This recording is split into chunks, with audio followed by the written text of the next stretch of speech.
contribuir com o nosso conhecimento, né?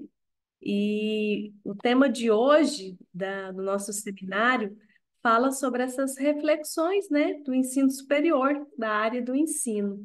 Porque a gente tem o entendimento, né, que não basta por si só obter o conhecimento específico de uma área. O professor tem que ter também o conhecimento, né, das didáticas, da metodologia de ensino. Foi onde que esse seminário busca discutir e compreender, né, essa vertente. Então, hoje, nossa temática é ensino contextualizado, metodologias de ensino, mediação da aprendizagem, com a professora Sandra Valéria Limonta, que é docente da Faculdade de Educação da Universidade Federal de Goiás, é licenciada em Pedagogia pela Universidade Federal do Mato Grosso do Sul, mestre em Educação pela Universidade Estadual Paulista Júlio de Mesquita Filho, Unesp. Doutora em Educação pela Universidade Federal de Goiás. Realizou estágio pós-doutoral em Educação pela Pontífice Universidade Católica de Goiás. É associada na Faculdade de Educação, no curso de Pedagogia, na área de Didática e estágio supervisionado. É pesquisadora do Centro de Memória Viva da Faculdade de Educação, da UFG, do Grupo de Estudos e Pesquisas sobre Histórias, Políticas e Trabalho Pedagógico na Educação de Jovens e Adultos. Atua com temas de pesquisa como formação docente no curso de Pedagogia e trabalho pedagógico na educação de jovens e adultos. Professora Sandra, boa noite, seja bem-vinda. Agradecemos a oportunidade, passo a palavra e vamos ter um bom evento. Bom, vamos lá. Boa noite, espero que todos estejam me ouvindo bem. Sim. Agradecer ao professor Lúcio o convite para estar aqui com vocês. Eu acho muito bom, muito importante que uma área como a de vocês, né, o curso de formação profissional, de formação de bacharéis, que é o cerne, né, o núcleo do curso de vocês, graduação, pós-graduação, estejam abrindo espaços para discutirmos a educação.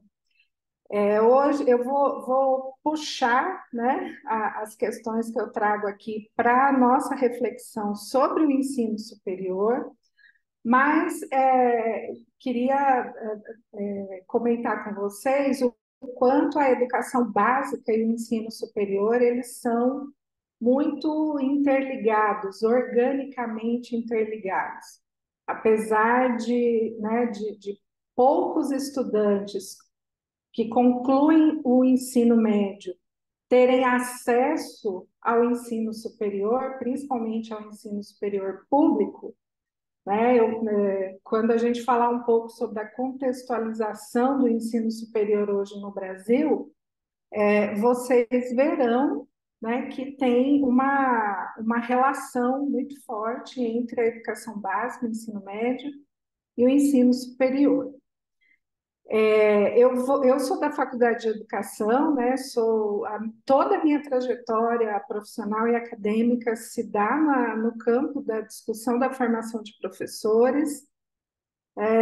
Mestrado, a dissertação de mestrado foi sobre formação docente, a tese de doutorado, o estágio pós-doutoral eu me debrucei um pouco mais sobre a didática, né? Uma perspectiva didática específica.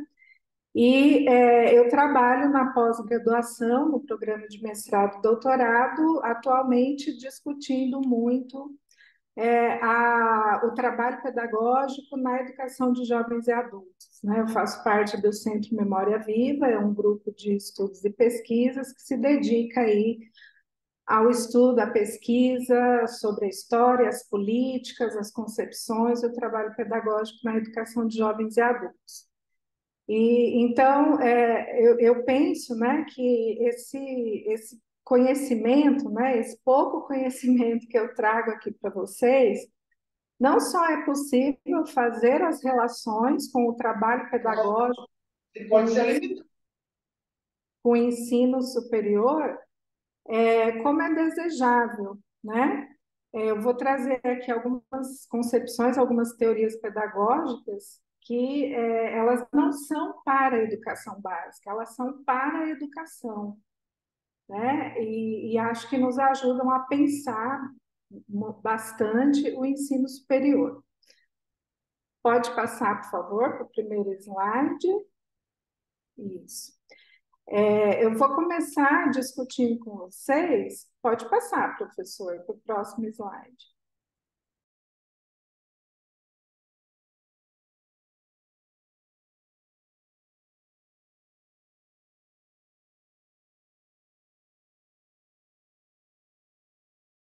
É esse, professor? Tá fechado, professor. Tá mutado. Desculpa. Esse mesmo, esse mesmo. O contexto, o ensino e a mediação. Então, para cada tópico, né, cada temática que eu for conversar com vocês, eu coloquei uma referência, né, para quem está aí, né, se preparando para assumir o ensino superior, ou até já está, né, atuando no ensino superior, ou pensando num projeto de mestrado ou de doutorado para discutir, né, o ensino na área de vocês, a formação profissional na área de vocês. E eu vou trabalhar com aquilo que a gente costuma chamar de clássicos, né, da educação. Eu sei que nas nossas áreas, né, de pesquisa, de formação, nós temos aqueles autores que se tornaram referência, e as décadas, né, às vezes até o século vão atravessando o tempo histórico, e as ideias continuam muito fortes, muito interessantes e inovadoras. Então, a primeira questão é essa, né? No campo da educação, quando a gente fala em inovação pedagógica, é preciso pensar, né, o que sustenta essa inovação, quais são as perspectivas, quais são as concepções. E aí eu estou partindo do princípio, né, de que a didática em si, sozinha, ela não forma o bom professor do ensino superior.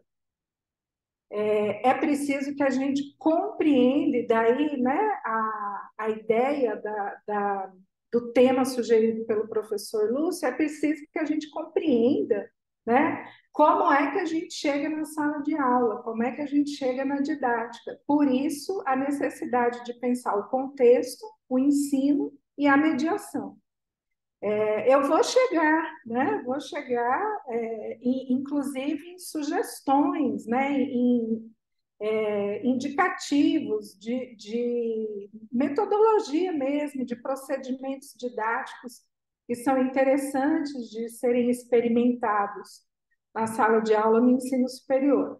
Mas antes disso, né, eu vou fazer, então, primeiro, essa mediação, né, do contexto, do ensino, para a gente chegar na mediação pedagógica e na didática, certo? Então, partindo aí do pressuposto de que se a gente começar a pensar o ensino superior pela didática, pelos procedimentos metodológicos, não é o suficiente. Já é um avanço, né?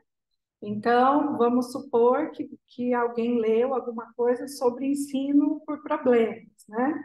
Trabalhar com ensino por problemas na sala de aula e resolve experimentar o ensino por problemas.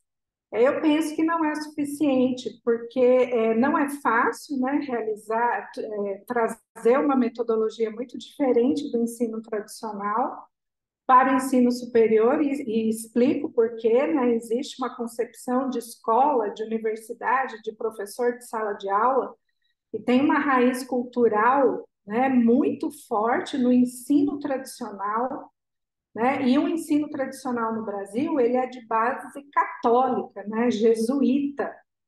Então, são muitos séculos, né, de um modelo de escola que foi se cristalizando e que somente nos últimos 70, 80 anos nós estamos desconstruindo e pensando em novas formas de realizar o trabalho pedagógico na educação básica e no ensino superior, né? Essa mudança, essa superação de um ensino totalmente tradicional, ela se dá ainda mais recentemente, certo? Então, quando eu trago aqui os livros, né, nós estamos num momento assim de novidade, inovação. Nossa, um livro de 2009, livros de 98, né? Paulo Freire, enfim, né? Eu trago aqui autores que nos sustentam, né? Que nos dão segurança, convicção para realizar algumas coisas, para fazer experiências pedagógicas e didáticas com os nossos alunos. Né? Então, eu acho que, principalmente por se tratar, né, de uma tentativa de superar um modelo de ensino que é tão cristalizado, né, que a gente não estuda, simplesmente a gente acredita que é a única forma existente de entrar numa sala de aula e dar uma aula. Então, para a gente desconstruir esse modelo, né, que a gente tem em nós, porque nós somos alunos da educação básica, alunos do ensino superior. Então, essa forma de pensar como deve ser o ensino, né, está, né, na nossa cultura, nas nossas concepções. E está na dos nossos alunos também, embora sejam, né, cada vez mais jovens, né, e plenamente inseridos no mundo da tecnologia e tudo mais, a visão de escola, a cultura escolar ainda é muito tradicional, né? E os próprios alunos, às vezes, estranham, se ressentem, olham para essas atividades um pouco diferenciadas e pensam isso não é aula, né?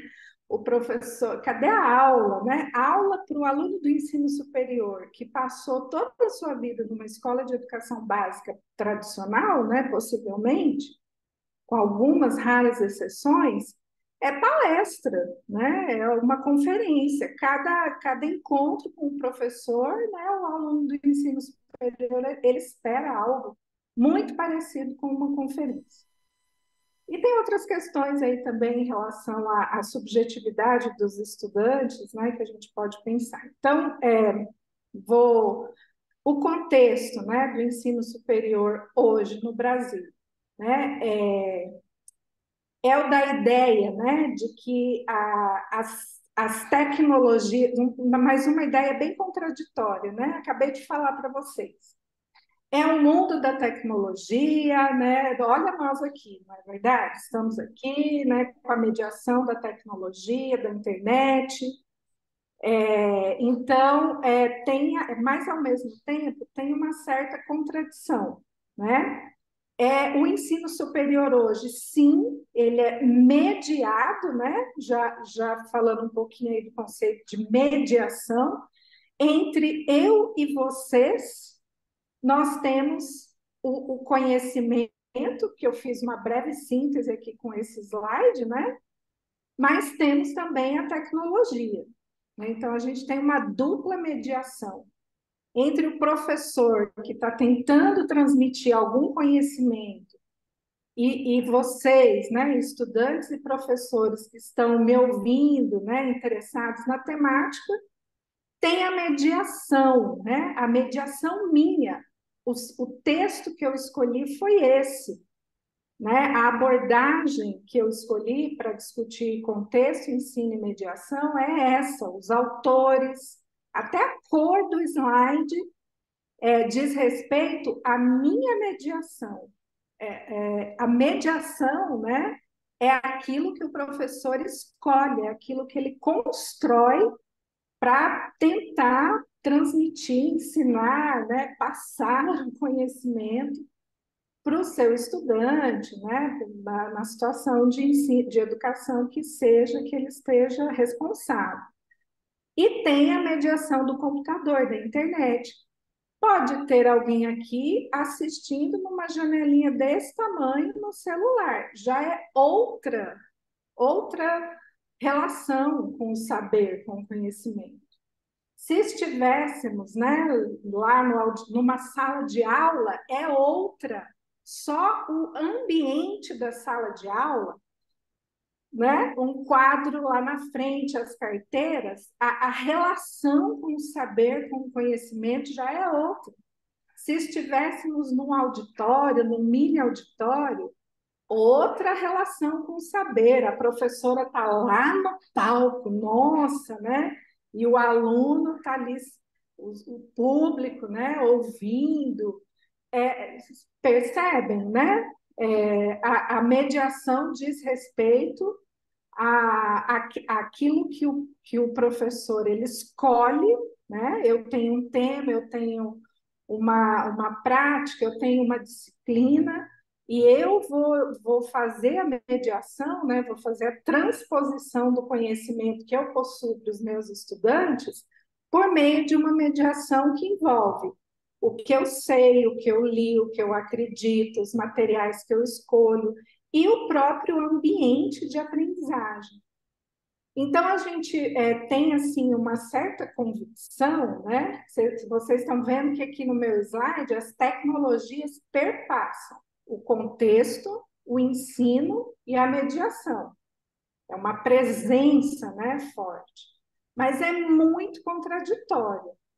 Primeiro, porque mesmo mediados pela tecnologia, né, no ensino superior, predomina uma concepção de transmissão e assimilação direta do conhecimento, né? Que é o cerne, aí a gente conhece, né? Comumente como ensino tradicional. Eu estou falando, vocês estão me ouvindo, resultado, estão aprendendo. Não é nada disso, né? Há muitas outras relações, né, entre a mediação pedagógica e a aprendizagem mesmo, né? A verdadeira aprendizagem, a aprendizagem dos conceitos. É possível, né, apropriar-se de muita coisa na minha fala, né? Mas é um aspecto, é um lado, é um pequeno pedaço de uma discussão, né, que não termina, que tem muitas coisas interessantes, tem muitos outros autores e perspectivas para além dos que eu vou apresentar aqui para vocês hoje, né? Mas a gente supõe, né, que por termos geralmente as pessoas usam muito essa expressão, né? A palestra da Sandra está chegando em pessoas, né, que não poderiam ir lá para o Campo Samambaia às 7 da noite, se fosse presencial. Ótimo, isso é muito importante, mas isso não garante o conhecimento. Não garante que a palestra seja boa, né, que a fala seja boa, que ela acrescente alguma coisa, e não garante que haja uma plena apropriação do conhecimento. Por ter a mediação da tecnologia, né, não significa que,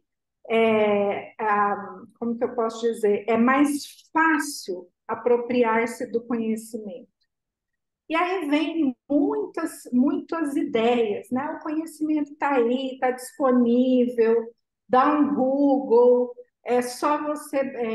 E os alunos fazem isso com a gente, né? Minhas colegas aqui, professores e professor Lúcio, a gente está dando aula e aí você fala, eu acho que foi por volta do ano tal. Não dá 10 segundos, alguém já olhou lá no Google, professora, não foi não, foi no ano X.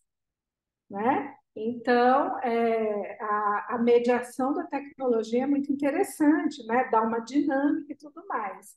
Mas, em si mesma, a tecnologia não garante. Né? Então, começa por aí. O contexto é um contexto permeado por tecnologias. Outra questão, né? Os estudantes do ensino superior da universidade pública, né? Embora muitas pessoas fiquem dizendo que na UFG, nas federais, só estuda pessoas ricas, né? Gente rica, que fez uma educação básica particular, isso não é verdade, né? A gente tem dados, tem números que mostram que o estudante da nossa universidade, salvo alguns cursos que são integrais e no período diurno, são estudantes que trabalham, são trabalhadores que estudam, né? Então, é aquele estudante que trabalha meio período e vai para a faculdade, ou aquele, né, aquele estudante, caso vocês venham a atuar no ensino superior noturno, é o estudante que trabalhou o dia todo e vai para a faculdade à noite, certo? Então, é esse o contexto, né? Eu trabalho com educação de jovens e adultos há muitos anos, e esse é o aluno da EJA. É o estudante que trabalhou o dia inteiro e vai para a escola à noite. É outra relação com o saber. E isso não deduz, né, a gente a pensar em aprender mais ou menos, melhor ou pior. É outra relação com o conhecimento. Outra questão, apesar das tecnologias, né, de uma sociedade culturalmente diversa e tudo mais, quando se pensa, né, estou fazendo um curso superior, vou me tornar professor, né, contabilista, administrador, enfermeiro, o estudante geralmente tem uma perspectiva que eu estou chamando de pragmática, né? Ele não vê a hora de ir para o estágio, de pôr a mão na massa. Nossa, filosofia, mas por quê? Para quê? O que é isso? Né? A sociedade, de uma maneira geral, olha para o ensino superior, né? Isso é culturalmente falando, né? Não é desprezo pela universidade, pelo contrário, mas com uma percepção muito pragmática. Então, aqueles conhecimentos teóricos, isso na licenciatura, né, que é de onde eu falo, é muito forte. Por que que eu tenho que estudar psicologia, história da educação? Eu quero ir para a sala de aula, eu quero fazer um plano de aula. E há um certo desprezo, né, que eu estou chamando aqui de recuo da teoria, né? Uma percepção de que a prática é o mais importante e que os conhecimentos fundantes da minha profissão, eles podem ser dispensados. Isso tem gerado nos últimos anos uma crise, né, de ética profissional, de identidade profissional em todas as carreiras, né, em todas as carreiras. Na educação tem muitos estudos sobre isso, o adoecimento, a perda do sentido do trabalho, essa visão muito pragmática, sem que você tenha assim sólidas convicções, né, do papel do seu curso, da sua profissão, da sua presença, né, no ambiente de trabalho, na formação dos futuros profissionais, né, leva a essa crise de identidade profissional que tem marcado muito, né, as profissões nos últimos anos. E esse contexto todo, ao mesmo tempo, a gente convive com jovens e até adultos que têm um pensamento acelerado, né? Por conta das redes sociais. Imagina, né? O seu aluno que saiu de casa às 6 da manhã, foi para o trabalho, resolveu um monte de coisa, respondeu e-mail, WhatsApp o dia inteiro, né? Foi buscar o filho na escola, e voltou e passou no supermercado e correu para a universidade. É a vida, né? É a nossa vida é assim mesmo. Sim, mas isso gera, né? Tem gerado um pensamento acelerado. E quando ele chega na universidade, que ele tem que sentar e pegar um texto, e conversar com os colegas sobre né, o conteúdo da aula, ou ficar meia hora ouvindo o professor, né, explicar uma fórmula matemática, ele não consegue, ele não aguenta, né? Dificuldade de atenção, pensamento acelerado, né? E ao mesmo tempo, contraditoriamente, não é, gente? Uma desconfiança, uma resistência se o professor tenta realizar alguma coisa diferente, um trabalho em grupo, passar um filme, um problema, um estudo de caso, trazer uma pessoa, um profissional, né, da área para uma rodada de discussão. Esse é o contexto, né? De um lado, essas questões que eu coloquei, e do outro, ao mesmo tempo, uma visão, uma cultura do ensino tradicional. É interessante pensar sobre isso, né? Então, se ele está ali com muita dificuldade de prestar atenção na aula, e o professor fala, então tá, né?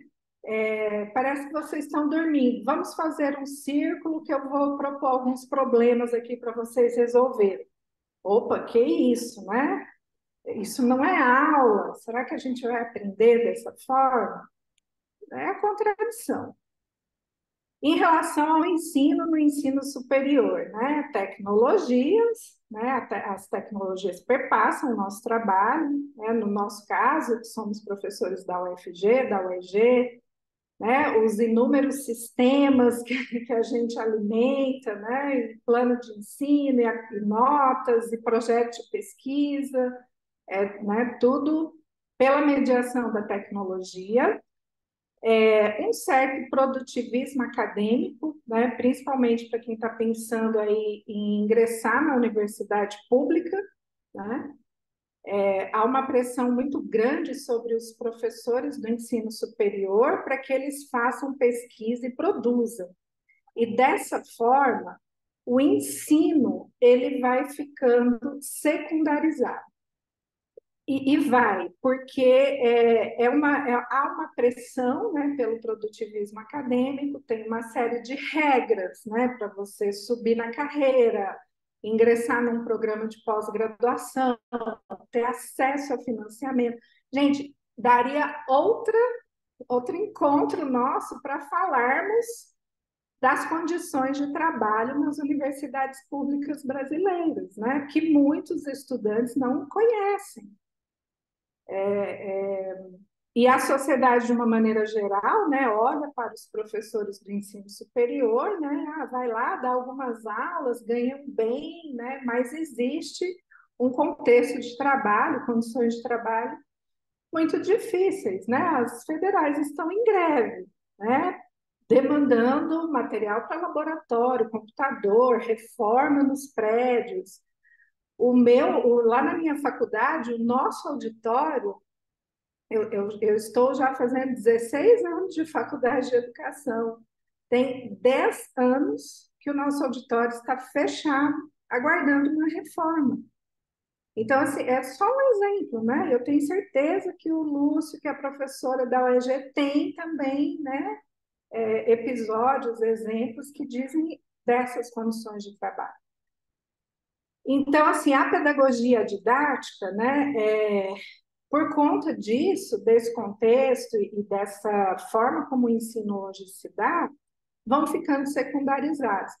E há também, né, dos professores do ensino superior desconfianças e resistências em relação à identidade docente. Né? Professor, né? Você está no ensino superior, você é professor. Há uma desconfiança e uma resistência em abraçar essa identidade. E essa visão, né, da cultura escolar, ela também está no ensino superior, né? De que uma boa aula, né, é a exposição do conhecimento, é o professor falando do começo ao fim da aula, citando de cabeça, né, teóricos, datas, trechos, essa visão, né, que a gente tem, principalmente do professor do ensino superior, né, o dono do conhecimento que está ali, né, transmitindo o seu saber para um novo grupo de pessoas que estão tentando, né, aprender a profissão que ele domina.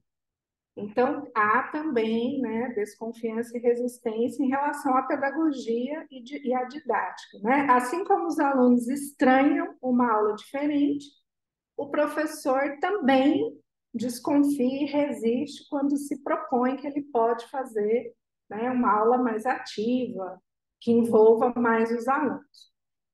E, por fim, a mediação, né? Que é o seu trabalho de pegar aquele conhecimento, né? E trazê-lo, né? Fazer com que os alunos se apropriem minimamente dele.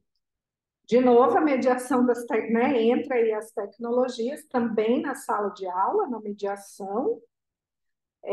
A gente agora tem muita produção, né, sobre as lições da pandemia e o uso das tecnologias. Eu não sei se a gente aprendeu muita coisa naquela prática, né, que foi a gente se adaptar ao trabalho remoto durante 1 ano e meio, 2 anos, né? Eu penso que isso não resolveu o problema do uso da tecnologia em sala de aula. Tem um projeto e tem um currículo do curso, né? Então, a disciplina que você abraça, a disciplina para a qual você foi contratado ou passou no concurso para trabalhar no ensino superior, ela tem uma ementa, ela tem uma bibliografia, ela tem uma carga horária, ela tem um porquê, ela faz parte de um fluxo curricular. E tem muitos professores do ensino superior, né, que não conseguem entender a sua parte nesse todo. Né? A gente tem as diretrizes curriculares dos cursos, que são elaboradas, discutidas, né, pelas universidades, tudo mais, mas quem puxa, né, quem coordena a elaboração das diretrizes curriculares nacionais, que toda instituição tem que seguir, seja pública ou privada, é o Ministério da Educação, é o Conselho Nacional de Educação. E aí a gente tem a nossa instituição e as faculdades, os institutos, os cursos vão elaborar os seus projetos pedagógicos. Qual disciplina vai aonde, por quê, se tem pré-requisito, não tem carga horária, né? E, por fim, a gente tem o currículo, né? Que é o conjunto de disciplinas, as suas ementas, os seus referenciais teóricos e tudo mais, né? Então, até chegar na sala de aula, né? E realizar a atividade de ensino, a mediação pedagógica, ela passa, né, por essas... Tem outras questões também, né, claro, da mesma forma o contexto e o ensino aqui. Eu estou destacando algumas que eu acho mais, né, que impactam mais o nosso trabalho. E aí, quando a gente entra na sala de aula, né, há que se pensar também quem é o sujeito que aprende. E isso demanda, né, um conjunto aí de 3 bases epistemológicas, né? Que nos ajudam a realizar esse trabalho na sala de aula, antes de chegar na didática, antes de chegar na sala de aula. Que é a sociologia do conhecimento, né? Que curso é esse? A que se destina? Qual é a minha função? Quem nós estamos, isso é tão importante, né? Quem nós estamos formando, como essas pessoas vão trabalhar. A universidade pública tem um compromisso muito grande em manter, né? Manter esse compromisso político, social, ético, né? Da formação profissional. Daria uma outra discussão também, né? Hoje, no nosso país, a maioria dos estudantes, seja de licenciatura ou bacharelado, estão se formando em instituições privadas e muitos em cursos híbridos ou totalmente à distância. Então, me parece, né, que a responsabilidade e o compromisso da universidade pública fica maior ainda diante de um cenário desse. E aí concorre, né, estou chamando aqui de fundamentos, esses 3 campos do conhecimento que constituem, né, o professor do ensino superior, que é você, né, a sociologia do conhecimento, né, você conseguir entender, né, o que é o conhecimento, como é que o curso chegou até aqui, né, que caminhos históricos, políticos, né, o curso onde eu trabalho, né, percorreu, E hoje a gente tem essas diretrizes, e nas diretrizes tem lá o perfil profissional, né? Isso é muito importante, isso dá identidade, né, para a gente que trabalha nos cursos. O conhecimento pedagógico, né, e o conhecimento da psicologia da aprendizagem. É a gente ter uma mínima noção, né, de como a gente aprende, como o sujeito aprende, né, como que nós aprendemos ideias, teorias, práticas, técnicas, como que isso se dá, né? Não é por pura imitação, embora a imitação concorra para a aprendizagem, não é memorizando, né, o maior número possível de dados, fatos, elementos, né, mas é numa dinâmica aí muito interessante que algumas teorias da psicologia nos ajudam a entender. Pode passar, por favor.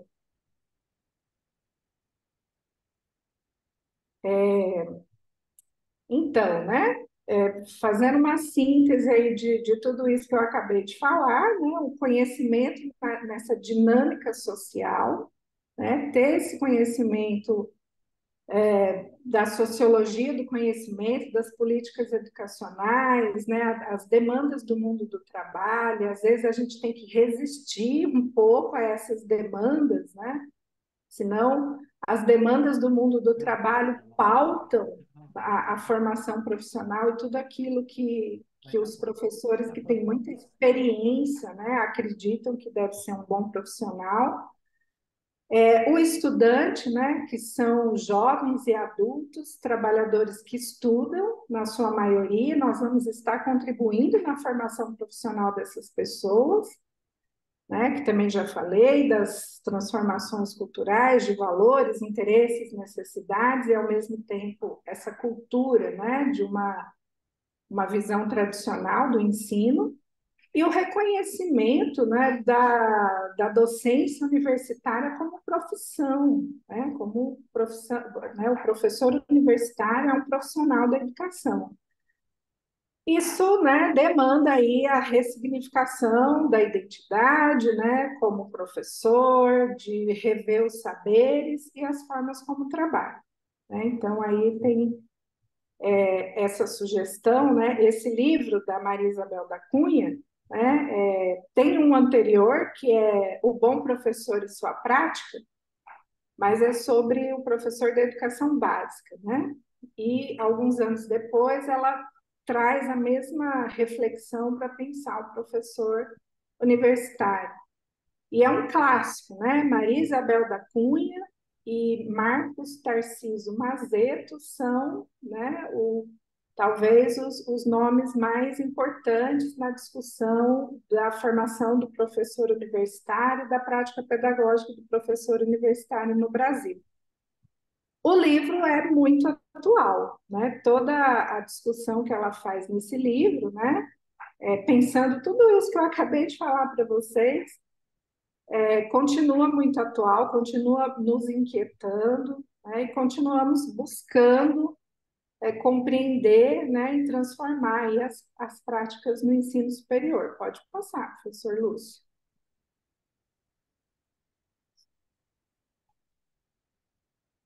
Bom, então, né, a ser professor, né, tornar-se professor, esses autores, eles colocam que há uma,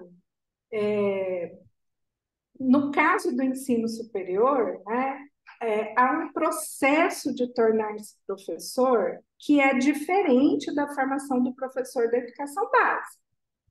Né? O professor da educação básica, ele passa por um processo formativo de 4 anos, de estágio, né? Todo mundo foi aluno da educação básica, então, assim, a escola, as suas rotinas, a sua dinâmica, é um ambiente que não é estranho para aquele profissional que acabou de se formar, né? Embora haja aí um embate, né, com a realidade da escola e tudo mais nos primeiros anos de trabalho, mas o que os autores que discutem a formação dos professores universitários colocam é que essa formação ela não é sistemática, ela não é organizada, ela não tem assim uma organicidade, como é a formação do professor da educação básica, que passa 4 anos na licenciatura, né? As redes de ensino, as escolas, investem muito no que a gente chama de formação continuada dos professores, né? Então, isso que eu estou fazendo aqui com vocês hoje, para quem é da educação básica, é o nosso cotidiano, né? Toda semana tem um texto, tem um livro, tem uma palestra, tem uma orientação da coordenação pedagógica. Então, o processo de formação do professor da educação básica, embora seja, né, complexo, difícil, ele tem uma certa organicidade, né? E tem um tempo considerável de formação. No caso do professor universitário, não. Muitas vezes não existe formação. Como eu comentei com vocês, pouco tempo, poucas décadas que essa discussão sobre a pedagogia, a didática, a aprendizagem está chegando ao ensino superior, né? Então, poucos são os cursos de pós-graduação que se preocupam em ofertar uma disciplina, né? Metodologia do ensino superior, docência no ensino superior. Então, vejam vocês, a maioria dos professores da universidade ou não passou por nenhum tipo de formação pedagógica, zero, ou fez uma disciplina de 60 horas, 64 horas. Geralmente é a disciplina que tem a menor carga horária, né, nos projetos de curso de especialização, mestrado ou doutorado.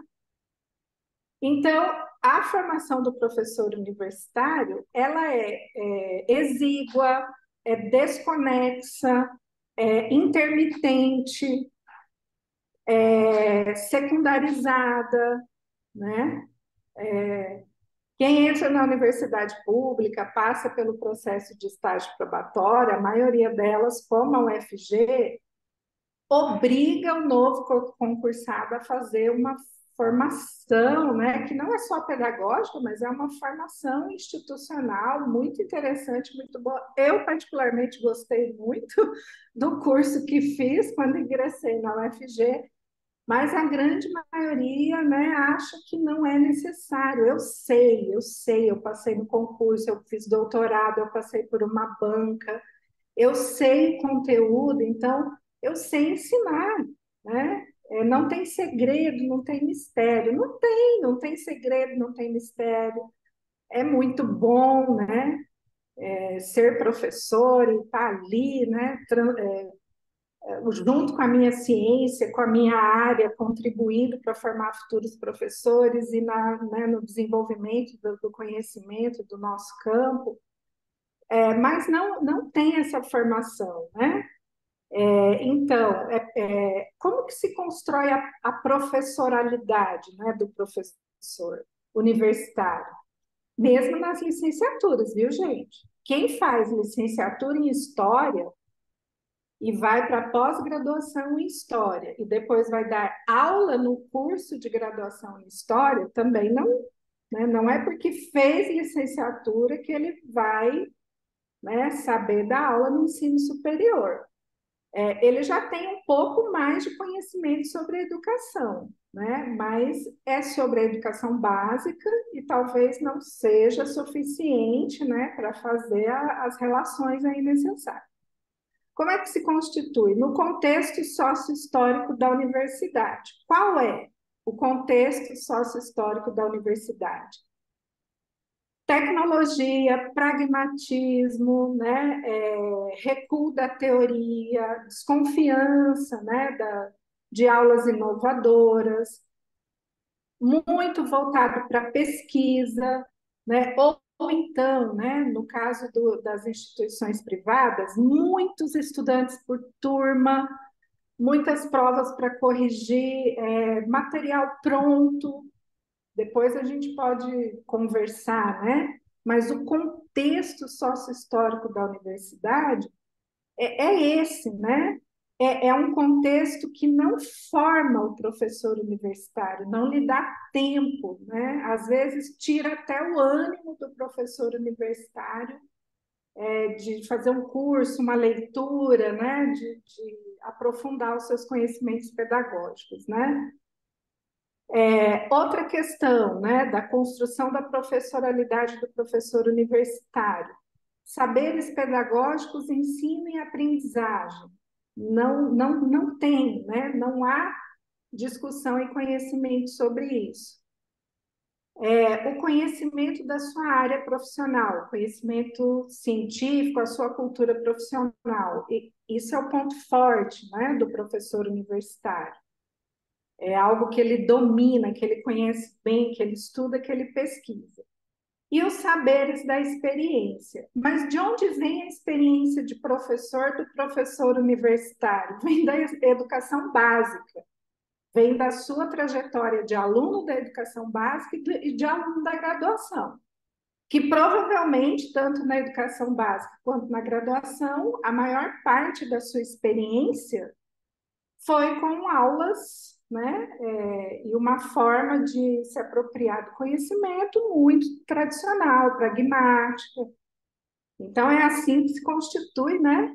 Meio dessa forma desconexa, descontextualizada, né? Sem tempo para aprofundar-se, que vai acontecendo a constituição da professoralidade do professor. Pode passar, professor. Vamos seguindo aí, estou falando demais. Pode seguir. Então, para a gente chegar aqui, né? Eu vou trazer essas possibilidades, mas assim, guardem isso com vocês, né? Para que o professor possa entrar na sala de aula e trabalhar em algum momento, né? Com alguma dessas possibilidades, antes disso tem todo esse contexto. E tem uma coisa que eu esqueci de falar, que eu acho que é importante. Não sei se tem muitos alunos da graduação aqui, mas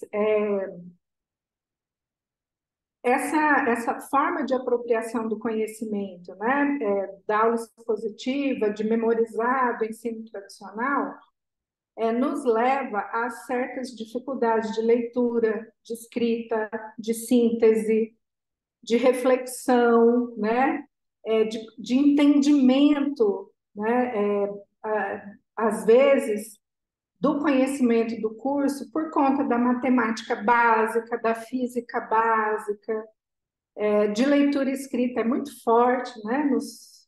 Nos primeiros períodos dos cursos, qualquer curso, essa é uma questão que perpassa, né? Que preocupa os professores universitários, né? Os alunos chegam do ensino médio sem culpabilizar nossos colegas da educação básica, nada disso, né? Que também lá a gente tem um contexto para compreender. Mas com muitas dificuldades de leitura, escrita, matemática, física, química, e isso acaba impactando também, né? Na realização do trabalho pedagógico no ensino superior. Então, né? Eu trago aqui 4 possibilidades, né? De uma mediação pedagógica mais ativa, mais criativa. A primeira é a aula expositiva dialogada, né?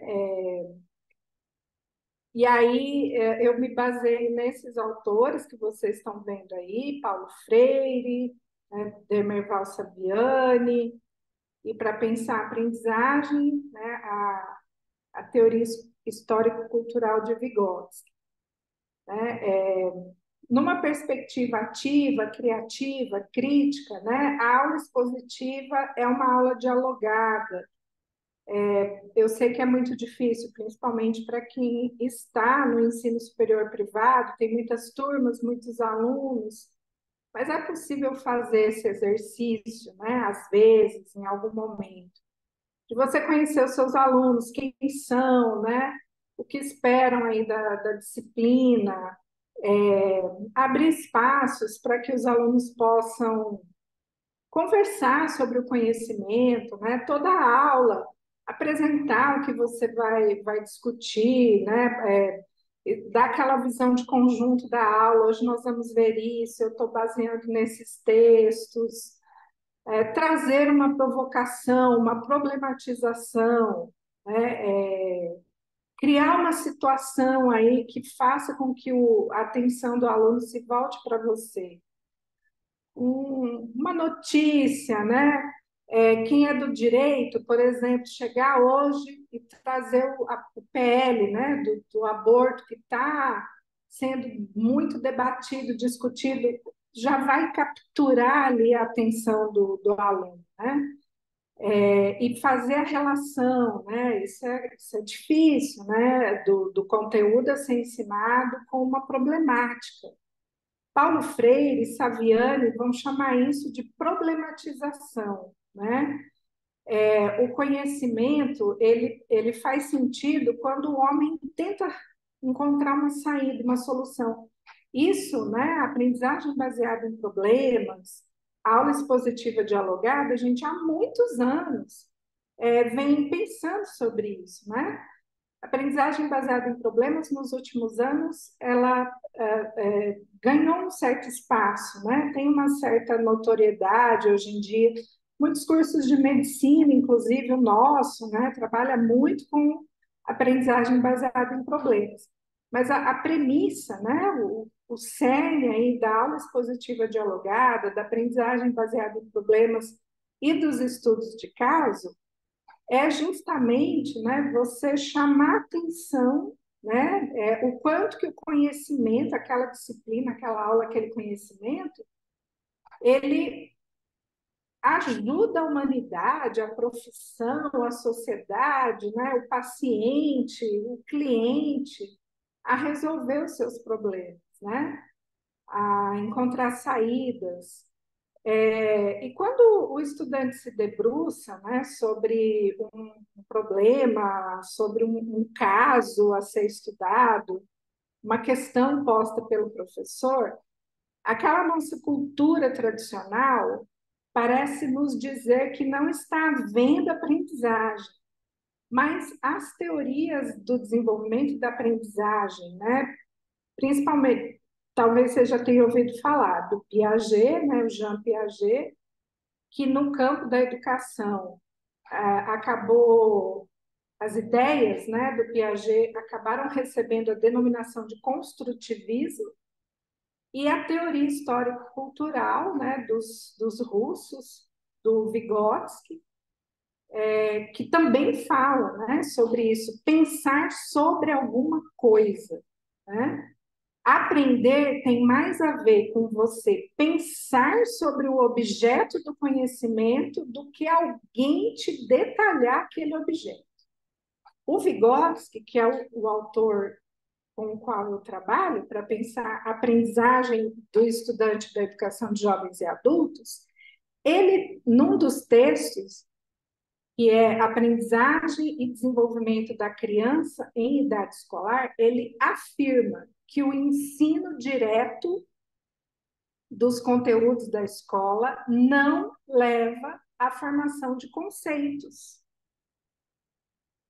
Ele afirma categoricamente, afirmou isso lá nos anos 30, né? E até hoje a gente está lutando para tentar entender isso e pensar como isso se coloca na escola e no ensino superior. Então, aprendizagem direta, né? O que é célula? Aí o professor lê a definição de célula que está no livro didático. Para o Piaget e o Vygotsky, o estudante não formou o conceito de célula. Ele tem lá algumas informações, algumas abstrações. Mas se o professor trouxesse uma atividade que provocasse o estudante a pensar o que é uma célula, talvez ele se aproxime mais e melhor do conceito. Então, eu já, né, trago aqui 3 autores, né, que estão aí no mesmo campo, na discussão sobre a pedagogia, a didática e a aprendizagem, que sustentam essas possibilidades habilidades, né? Da aula expositiva dialogada, do estudo de caso e da aprendizagem baseada em problemas. Outra possibilidade metodológica, né? Leituras essenciais e produção autoral. Colocar o estudante para escrever, ainda que seja um parágrafo, algumas linhas. Eu tenho feito isso nos últimos anos. Eu até comprei, eu dou uma disciplina que chama Fundamentos Teóricos e Práticos da Educação de Jovens e Adultos. Aí eu compro um bloquinho e dou de presente, um bloquinho assim, pequenininho. E todo dia, no final da aula, eu peço para os alunos escreverem uma palavra geradora, né? Pensando aí no Paulo Freire. Essa aula de hoje ficou o quê? O que ficou? Uma palavra, uma frase? No começo, sai uma palavra. Lá pelo meio, final da disciplina, o bloquinho às vezes não é o suficiente para alguns alunos, né? Eles acabam anotando durante a aula e tudo mais, né? Então, essa produção autoral, né? Incentivar no campo, com certeza vocês já ouviram falar do brainstorming, né? Depois de ler um texto, de assistir uma aula, né? O que vem, quais são as ideias que estão ali, né? E aí a gente faz aquela chuva de palavras, chuva de ideias, e leituras essenciais. Até na pós-graduação, eu tenho pensado um pouco sobre isso, né? Nesse excesso de leituras que a gente cobra dos estudantes de uma aula para outra, na graduação também. Tenta pensar assim naquele conjunto de textos que é essencial para você, para a sua disciplina, né? Por isso que a gente tem que ter o conhecimento do curso, né? Do projeto, e selecionar textos que sejam mesmo importantes e dar a possibilidade do estudante escolher, né? Como eu falei, é um estudante que trabalha, que não, né, tem as outras disciplinas. Então, o que a gente pode fazer, né? Eu tenho um conjunto de 10 textos, né? Vamos dividi-los. 2 alunos vão ler esse, 3 vão ler aquele outro, vão fazer uma síntese, vão escrever uma página sobre o texto, né? E entregar para os colegas. Já é uma forma também de incentivar a produção autoral. É melhor ler menos e ler com qualidade. O estudante, né? Vamos confiar também nos nossos alunos, né? Na capacidade crítica e criativa das pessoas que estão ali na nossa frente, né? Fazendo o curso, dedicando parte da sua vida àquilo ali. Há, né, indícios, de acordo aí com esses autores que eu estou trazendo para vocês, que as leituras essenciais, elas vão formando o leitor. Porque a leitura essencial vai criando um hábito de ler, um tipo de leitura, que depois o aluno por si mesmo ele começa a ler mais, né? Ler mais e ler melhor. Uma coisa vai levando a outra.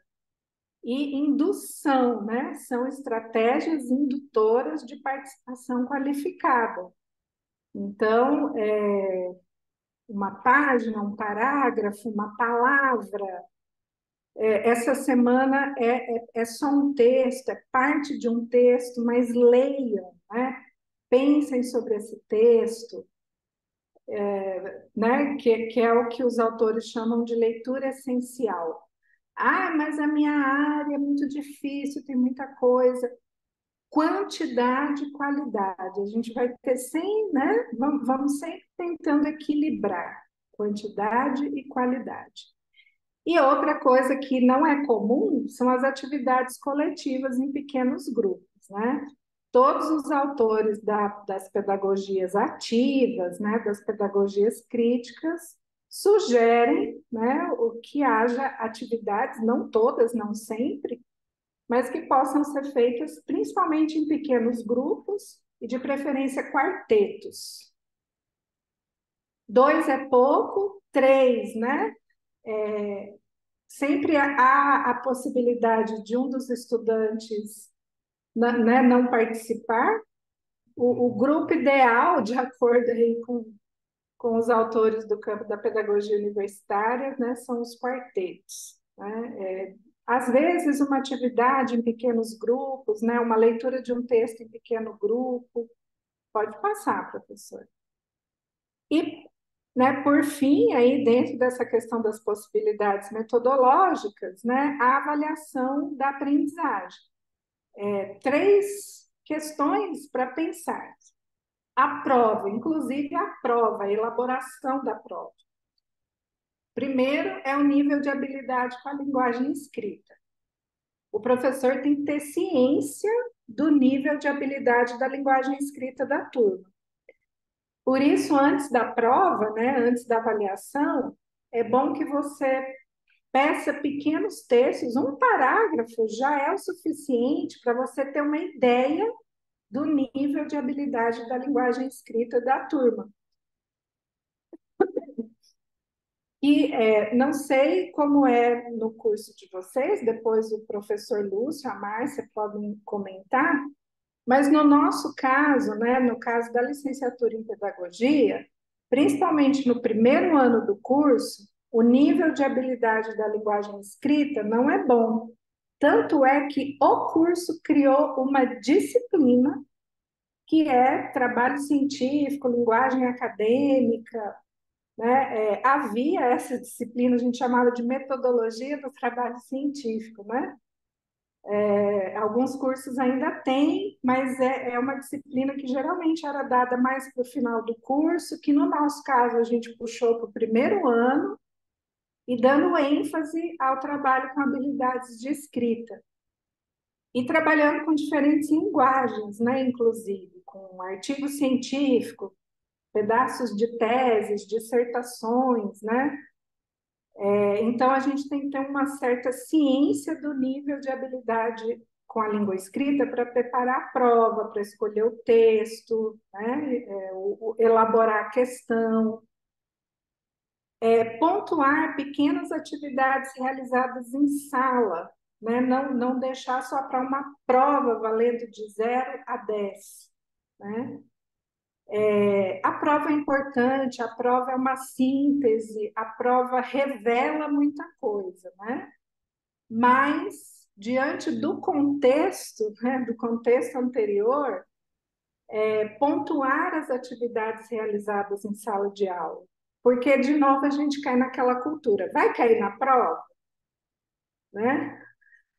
Vai cair na prova? Se não vai cair na prova, não vou, né? Não vou nem na aula. Na semana seguinte às provas, né, o índice de alunos que faltam geralmente é grande. Ai, ufa, né? Passou a prova. Agora eu vou. É como se a prova fosse, né, a única motivação para ler, para estudar, para estar ali. São atividades de indução mesmo, né? E os pequenos trabalhos em grupo em sala de aula. E aí a gente tem no Brasil a Benigna Vilas Boas, né, que é talvez né, a única autora assim, que discute avaliação, né, numa perspectiva mais processual no ensino superior. Uma ótima autora, esse texto dela é muito bom. E no campo da avaliação em geral, né, né, pensando sobre isso, né, sobre de onde eu trago essas três questões para pensar a avaliação, Jussara Hoffmann, que pesquisa sobre avaliação escolar, mas tem muitas ideias que eu acho que cabem para a gente pensar a avaliação no ensino superior. Pode passar, professor. Terminando. Né?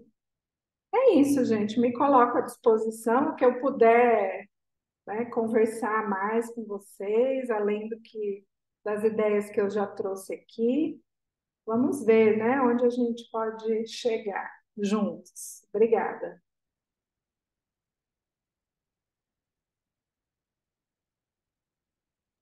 Obrigada, professor. Obrigada a todos aí presentes. Professora, eu queria pontuar alguns algumas questões, né, até mesmo vivenciadas aqui, né, como docente, né, a gente tem essa dificuldade, esse desafio, né?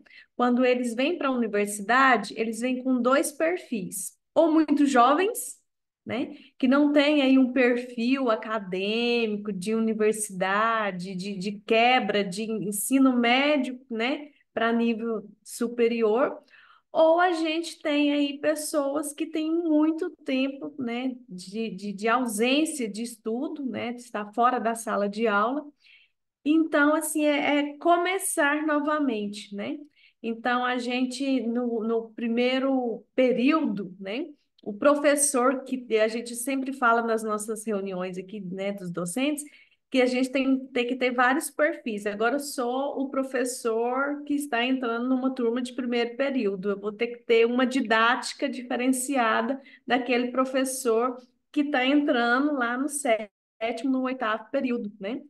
E sem contar também o desafio de conduzir essa diversidade na sala de aula, de jovens, né, ali muito tecnológico, de que fazem vídeo no TikTok, que está todo mundo muito habilitado com as mídias, com a parte tecnológica, com pessoas que têm essa dificuldade, né, de captação, de compreensão da parte tecnológica. Então, pessoas, né, de idades mais, vamos dizer assim, adultas e outros, né, mais jovens. Então, é um desafio para a gente, né, como professor. Como que seria aí, como que a senhora, né, nível de respeito, muito jovem, né? Eu até brinquei com Liliane, falei, Liliane, ela é muito jovem com todo aquele currículo, né? É, que a senhora fala para a gente, né, como docente, futuros docentes, sobre essa situação.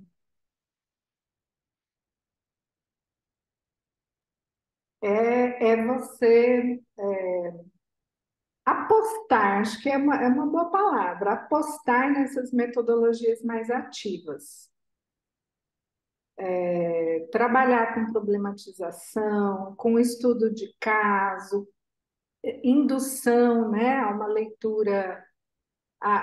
leitura de melhor qualidade, indução à elaboração, à organização do pensamento na aula, né?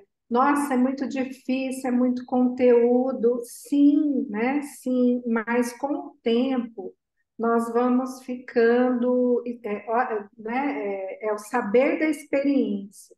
As primeiras vezes, né? Os primeiros problemas, os primeiros trabalhos em grupo podem estar sendo a primeira experiência para o professor e para os estudantes.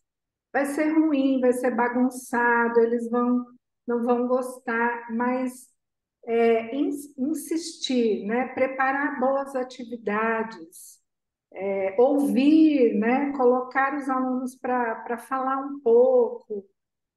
Eu acho que o caminho é esse o caminho. Na educação de jovens e adultos, esse é o perfil também, né? Estudantes adolescentes, inclusive, né? Nos últimos anos tem sido comum a prática de estudantes com 16 anos poderem se matricular na educação de jovens e adultos à noite, estudantes, né? Pessoas maduras, que trabalham o dia todo, que têm família para cuidar, e pessoas idosas que, depois de muitos anos, né, decidiram voltar para a sala de aula. O caminho assim, mais interessante tem sido apostar em metodologias mais ativas. É muito difícil a gente conseguir fazer todo dia, toda aula, todo conteúdo, né? Mas mesmo algumas experiências, né? Uma vez ou outra você trazer uma situação, problema, um estudo de caso, terminar a aula e pedir, né, que eles elaborem um parágrafo, tentando dizer o que ele aprendeu, o que ele achou interessante, ou uma dúvida que ele gostaria de ter perguntado, não teve coragem, né? Eu iria por esse caminho. Inclusive a questão, né, as metodologias ativas, elas mexem um pouco com essa questão geracional, né? Porque, independente da geração, todos vão estar voltados para tentar resolver um problema, né? Inclusive, alguns autores eles falam sobre isso, que as metodologias ativas melhoram as relações entre professor e alunos e alunos, com o tempo, né? Nas primeiras vezes pode até sair briga, né? Entre o grupo ali, cada um, porque nós temos um pensamento muito individualista, né? Chegar no consenso, um grupo de 4 ou 5 pessoas, chegar num consenso e apresentar, né, para o professor e para o grande grupo o resultado da sua discussão, né? Até isso parece que tem que ser um certo exercício, né? De conseguir sintetizar as ideias de 4 pessoas diferentes. E olhar, acompanhar, né? Ah, vai ter aquele que vai ficar lá mexendo no celular e não vai contribuir com nada. Vai, mas a metodologia ativa, ela vai despertando um certo movimento, né? Eu vejo meu colega que parecia, isso é tão comum na sala de aula, nossa, aquela menina parecia tão tímida, nunca abriu a boca para nada, mas olha como ela falou bonito, como ela domina. Parece que isso vai contagiando, né, os outros colegas. É bem interessante. Com o passar do tempo, a gente vê, né, a gente vê, né, qualitativamente alguma coisa começa a acontecer. Eu iria por esse caminho, Márcia. Obrigada, professora. E registro também, sim, a dificuldade da questão da leitura.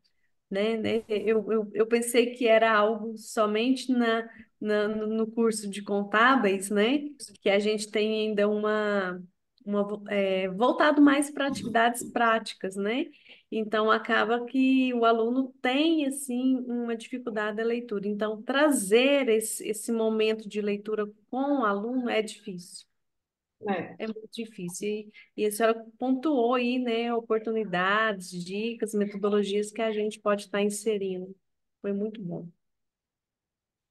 O Jorge perguntou, fez o seguinte fala: primeiramente, gostaria de parabenizar a professora pela excelente palestra.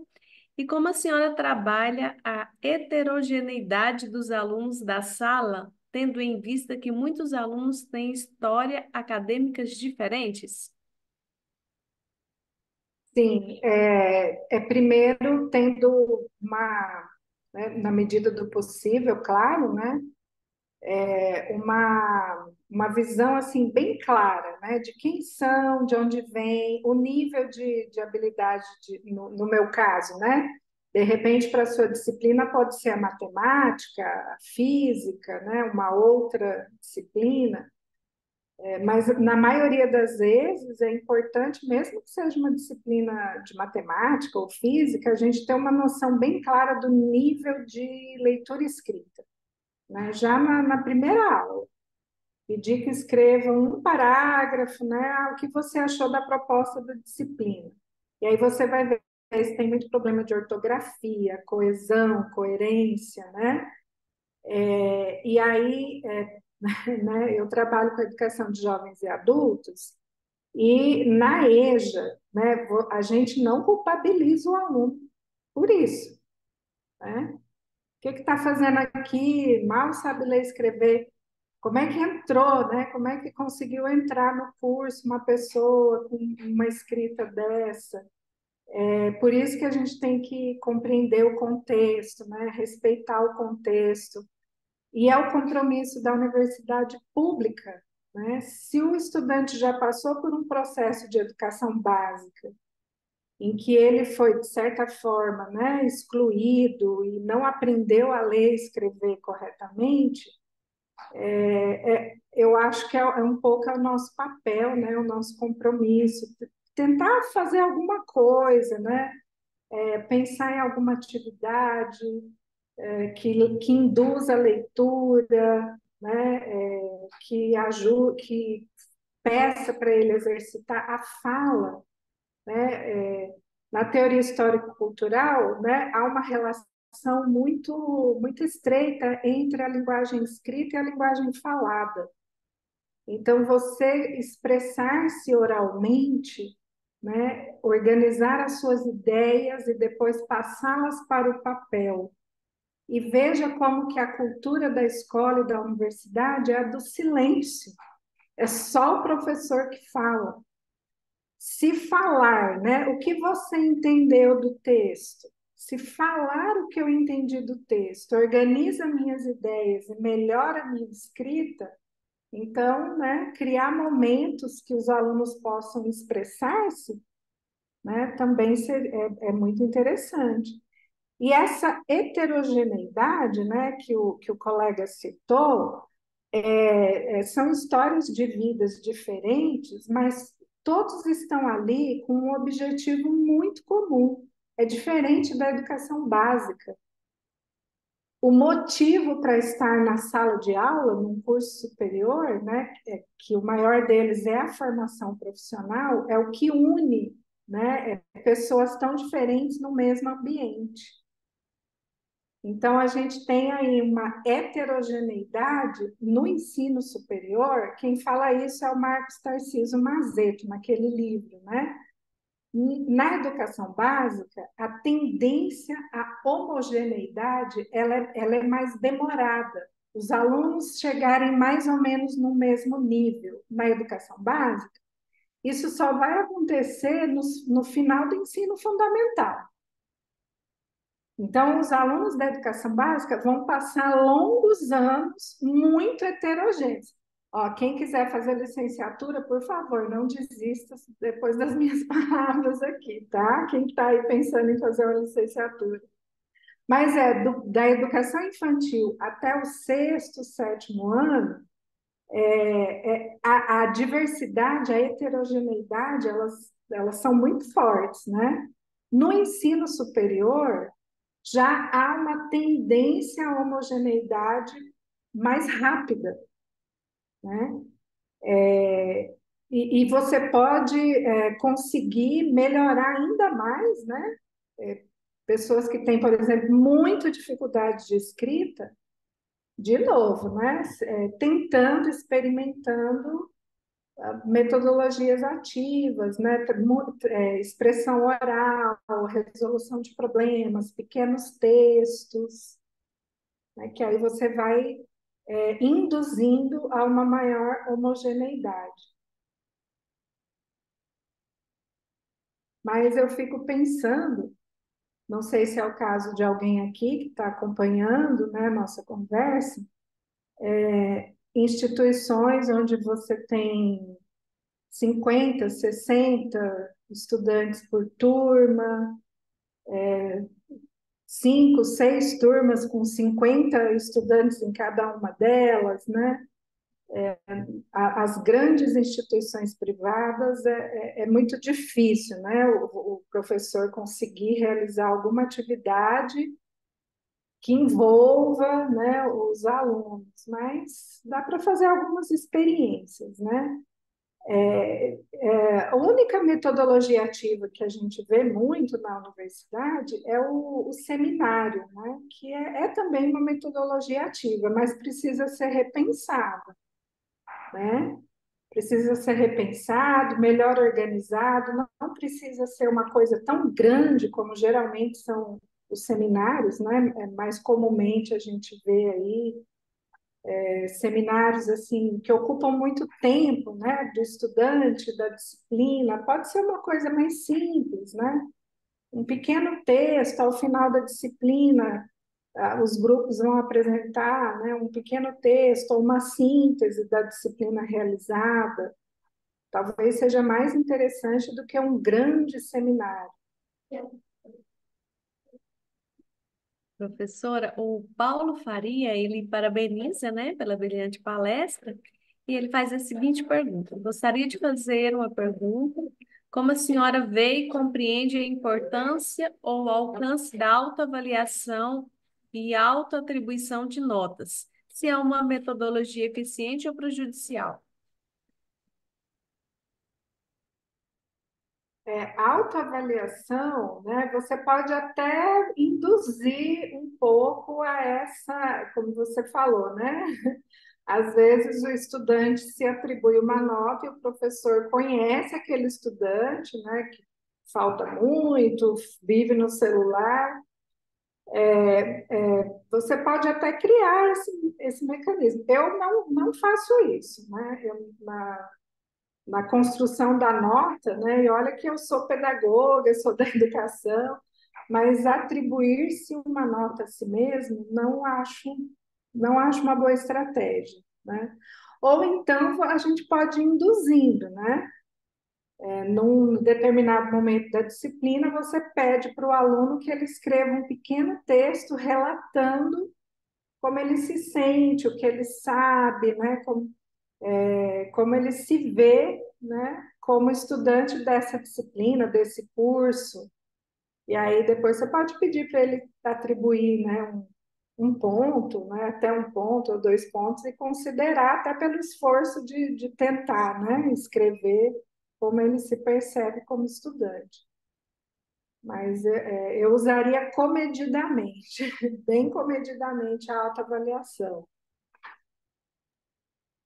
Marcos Paulo também parabeniza a todos, né? Excelente conteúdo, parabéns, professor, e faz a seguinte pergunta: eu gostaria de saber como trabalhar a educação de profissionais que já possuem graduação. Estou ingressando na pós-graduação, porém atuo como gerente financeiro e percebo que há uma defasagem prática dos jovens recém-formados que muitas vezes não possuem conhecimento básico em temas técnicos vinculados ao curso de formação. Aí eu acho que a melhor estratégia é o estudo de caso. É você trazer um caso e colocá-los para resolver. Inclusive, assim, na educação profissional técnica mesmo, né? Edificações, você trazer um caso, né? Olha, tem um prédio que com o passar do tempo está inclinando, né? O que a gente pode fazer? Que tipo de material? Trazer um caso e colocá-los para tentar resolver. Visitas técnicas, né? Vejam como que as metodologias ativas, elas demandam certas condições de trabalho na instituição de ensino superior, né? Então, como é o seu caso aqui, que você trabalha num curso técnico de formação profissional, né? O estudante ele tem a graduação, mas não tem a vivência da prática, da experiência. Então, se for possível, algumas visitas técnicas, né? No caso, você trabalha com finanças, né? Trazer uma pessoa de um banco, de uma empresa, para falar sobre aquele assunto, né? E se não for possível, você sair da instituição para fazer uma visita, um estudo de campo, trabalhar com situações, problemas, mas assim, bem, bem práticas mesmo, do cotidiano de um profissional daquela área, né? Acho que é uma boa alternativa para tentar, né, conciliar um pouco todo aquele arcabouço teórico, né, que o estudante tem com uma visão assim mais objetiva do mundo do trabalho. Aí a gente, né, tem a questão dos estágios, né, dos cursos de formação, até na licenciatura o estágio também é uma questão, né, é um problema. O estágio não é o suficiente, né, para dar essa visão clara do mundo do trabalho, da profissão. O estudo de caso é uma forma de fazer isso em sala de aula, isso na medida do possível, né? Fazer uma visita, trazer pessoas daquele campo profissional.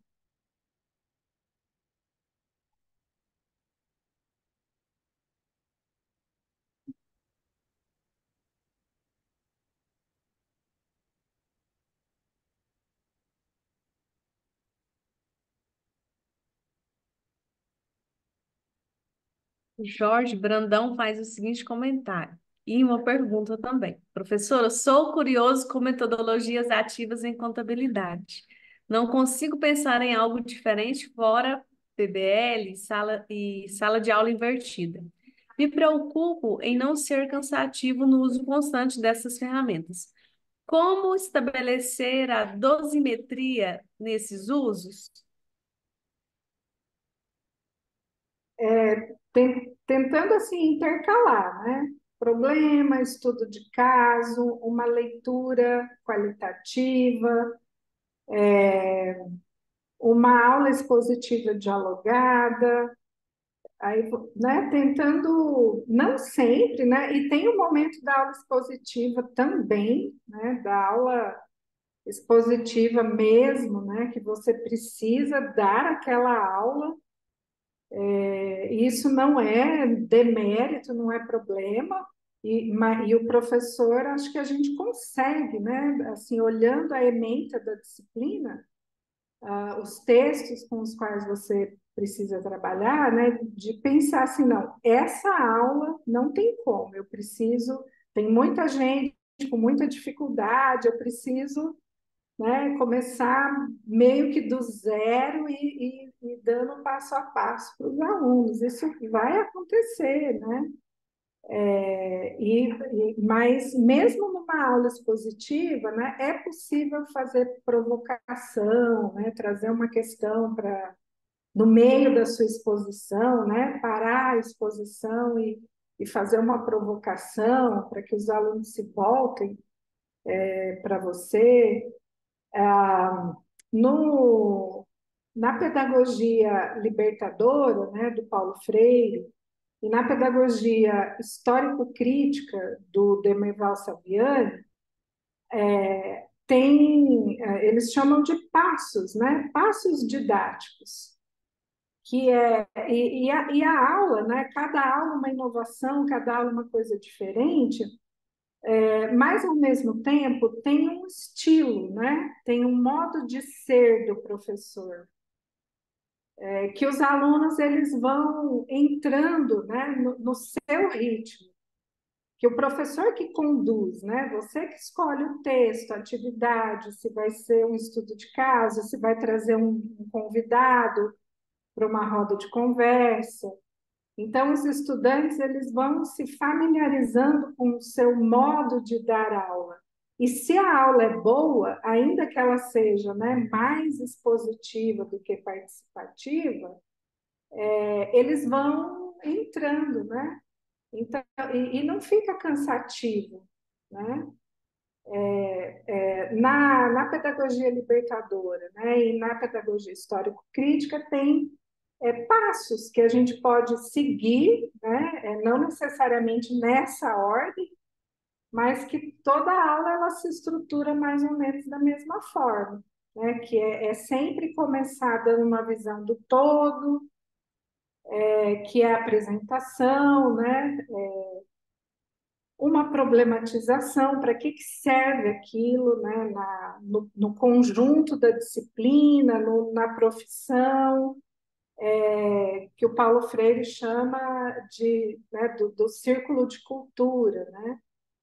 A exposição do professor, a instrumentalização, mas ela pode ser uma exposição, mas intercalada com a participação dos alunos.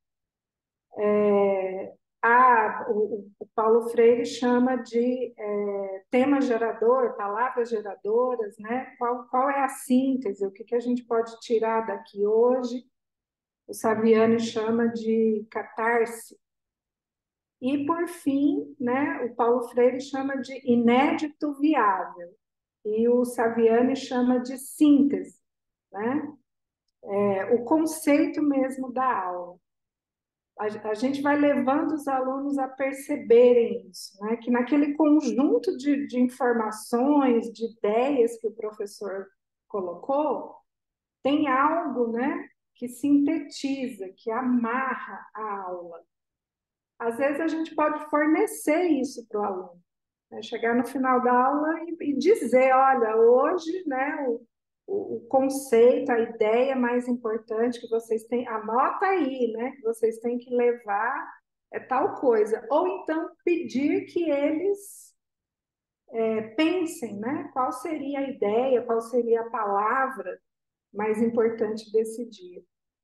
Eu trabalho muito dessa forma, né?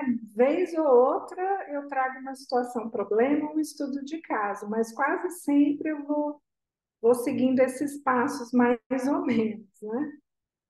Às vezes alguns vão cansar, outros não, né? Mas é interessante que eles entram no ritmo, né? Eles vão entrando no ritmo, eles se preparam. Então, esse professor, todo final da aula, ele faz uma chuva de palavras para a gente sintetizar a aula. Eles já vão se preparando, né?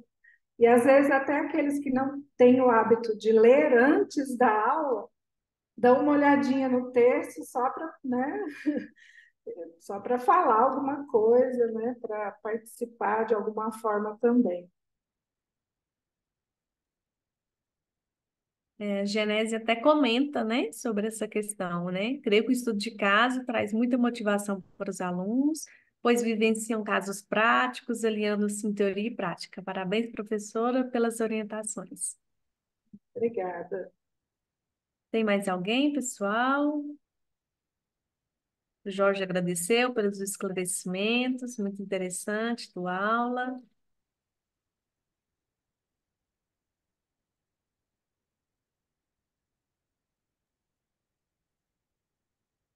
Márcia, me permita, À vontade, professor.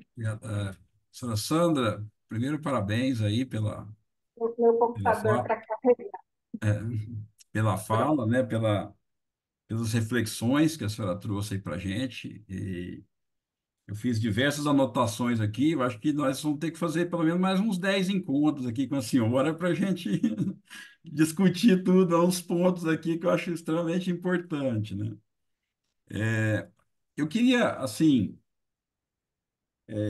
saber da senhora sobre um ponto que eu acho que hoje é, assim, eu acho que é uma realidade em quase toda a sala de aula, que são os smartphones, né? Então, todos os alunos hoje chegam na sala de aula já passando mensagem, recebendo mensagem, trocando ideias. E no nosso caso em especial, que nós trabalhamos com aluno no turno noturno, que chega nos seus trabalhos, existe uma dificuldade enorme, às vezes, em conduzir uma aula, digamos assim, de modo a fazer com que, às vezes, ele faça um estudo de caso, ele faça uma discussão em grupo, que ele leia um texto, muitas vezes em função dessa, eu vou dizer assim, dessa desconexão, às vezes, né, com o mundo ali da sala de aula e porque está ali no digital. Como é que a senhora vê isso e como é que a senhora tem tratado isso na sala de aula? Por favor. É, me parece assim que a gente está chegando num certo limite, né, do uso as pessoas falam em vício mesmo, né, em tecnologia, que o estudante não consegue, né, ficar 15, 20 minutos sem verificar se tem alguma mensagem, alguma coisa, né? Quando a gente tenta, né, fazer um estudo de caso, uma leitura, né, às vezes vai induzindo, né, pelo menos naquele momento, a deixar um pouco de lado o celular e participar de alguma forma da aula. Mas mesmo assim, né, a gente vivencia isso aqui também no curso de pedagogia, né, e isso é muito difícil. Agora, é todo um antes, né?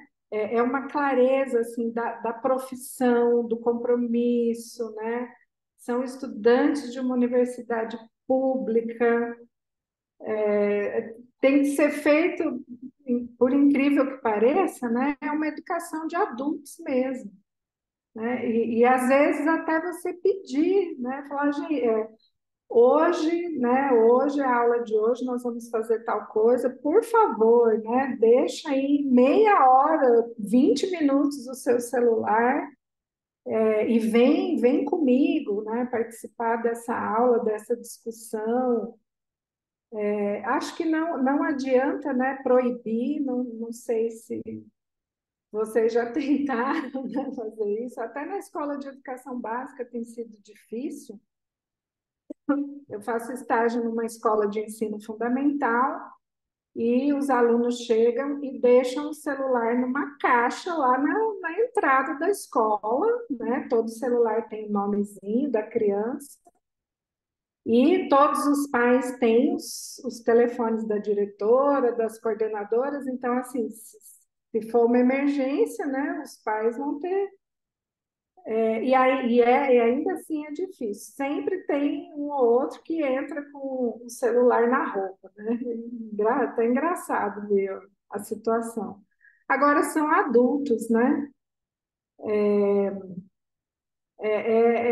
É ir tentando mesmo criar uma cultura, uma forma de se perceber um estudante da Universidade Federal, um futuro profissional, né? E insistir, induzir, né? Olha, deixa aí 15 minutos, deixa o celular aí, vamos fazer uma coisa diferente hoje na aula. Mas ainda assim eu acredito que não é muito fácil, né? Porque é uma realidade que a gente tem, né? E é igual a senhora comentou, né? A gente está tratando com adulto, né? Então, e ele está ali, né? Claro, porque ele tem um objetivo, ele tem lá as suas metas, né? Os seus sonhos. E muitas das vezes a gente tem dificuldade, né? Porque você tem uma atividade importante que ele precisa de estar participando, ele está ali no, né, o tempo todo, você solicita, às vezes ele não atende, Mas né? Tem uma dificuldade, inclusive até assim, de aceitar, né? Às vezes um comentário. Então é um desafio que a gente tem. Claro, isso também não é a regra, mas é uma situação que a gente tem enfrentado, né? E isso, às vezes, é mais acentuado quando você tem uma sala, assim, bastante heterogênea, né? E a gente tem alunos é aí... muitos alunos por sala, né? Que você não consegue nem observar. Mas, de toda forma, a tendência, né, é que na aula expositiva, a mente, né, ela vai devagar, vai voar, e usar o celular enquanto o professor está lá na frente falando, né, parece que a aula expositiva é muito expositiva, né, ela é mais cansativa, e aí o aluno ele vai mesmo mexer no celular. Numa metodologia ativa, num trabalho em grupo, me parece que isso, Diminui um pouco, pelo menos ali alguns atenua, né? minutos, diminui e atenua um pouco, É né? verdade. Mas ainda assim vai ter aquele no grupo, né, que vai ficar mexendo no celular enquanto os outros trabalham, os outros pensam. Eu particularmente tenho, inclusive, até utilizado mesmo, para os alunos utilizar, né? Eu mando ali o material para eles usarem o smartphone. Sim, Às vezes eu nem levo um data show, eu faço, né, um diálogo com também. eles a partir do instrumento, mas é uma dificuldade. E também aproveitando, senhor, eu queria também fazer mais uma perguntinha rápida, aí num contexto aí de pós-graduação, né, que nós temos alunos aqui do mestrado, também, egressos, né? Enfim, muitos que desejam entrar nessa carreira. Como é que a senhora tem visto aí, uma vez que na educação vocês recebem alunos de várias áreas do conhecimento, né? Vocês trabalham aí enfim, com alunos da licenciatura, de bacharelado, em diferentes áreas. Como é que a senhora tem visto a formação docente dos programas de pós-graduação estrito sensu, assim, em termos científicos, o que que a ciência tem mostrado? Nós estamos bem, estamos muito bem, estamos razoáveis ou estamos muito ruins? A produção científica brasileira, você fala no campo da Não, educação eu ou digo, no geral? por exemplo, eu vou dar uma experiência própria. Por exemplo, nos cursos de ciências contábeis, que é o nosso caso, né? É uma ciência, digamos, relativamente nova, né? Um segundo doutorado em contabilidade nós tivemos aqui em 2009. Nós só tínhamos um doutorado em contabilidade até então, que era da USP. Então, todos os doutores existentes vinham da USP, tinha uma formação ali uspiana, né? Assim, aí eu, por exemplo, eu fiz um mestrado na área em contabilidade, e nós não tínhamos, lá no curso, eu não tive uma disciplina de, né, como a senhora comentou, aí Formação De docente. formação docente. A única formação docente que eu tive, basicamente, foi numa especialização com a professora Iria Brezins, que provavelmente a senhora a conhece, né? Numa Uhum. especialização. E depois aqui na UFG, efetivamente. Aí tudo aquilo que, digamos, eu desenvolvi do ponto de vista assim, de método, de ensinagem, foi lendo, estudando, né, dialogando com colegas e tudo, mas né, eu não tive uma formação. E depois eu fiz um doutorado numa outra área do conhecimento, que é a psicologia, que já tinha uma abordagem diferente, mas também não tinha disciplinas voltadas especificamente para a formação de professores. Então, é nesse contexto que eu perguntei como é que a senhora vê esse movimento no âmbito assim, geral da pós-graduação, tendo em vista que vocês recebem ali, né, alunos de diversas áreas do conhecimento e vocês, com certeza, têm um diagnóstico, assim, no geral, de área aí das, talvez, de humanas, exatas, etc., nesse quesito de formação. A senhora vê que nós temos melhorado aí ultimamente, ou ainda temos um caminho grande pela frente? E como resolver isso, né? Acho que tem um caminho grande pela frente ainda. Embora, né, na, vejam vocês, né, a questão do produtivismo.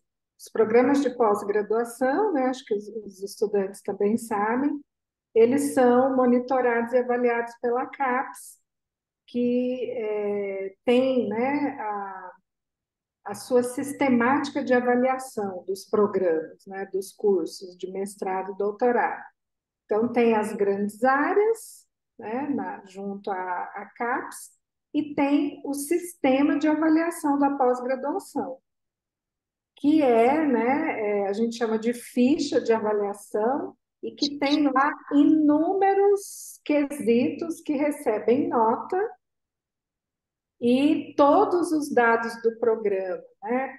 Produção, disciplina, teses, dissertações, produção de professores, produção de alunos, os programas, cada um vai alimentando, né? O professor Lúcio, acho que conhece, já foi coordenador ou é Lúcio, do curso?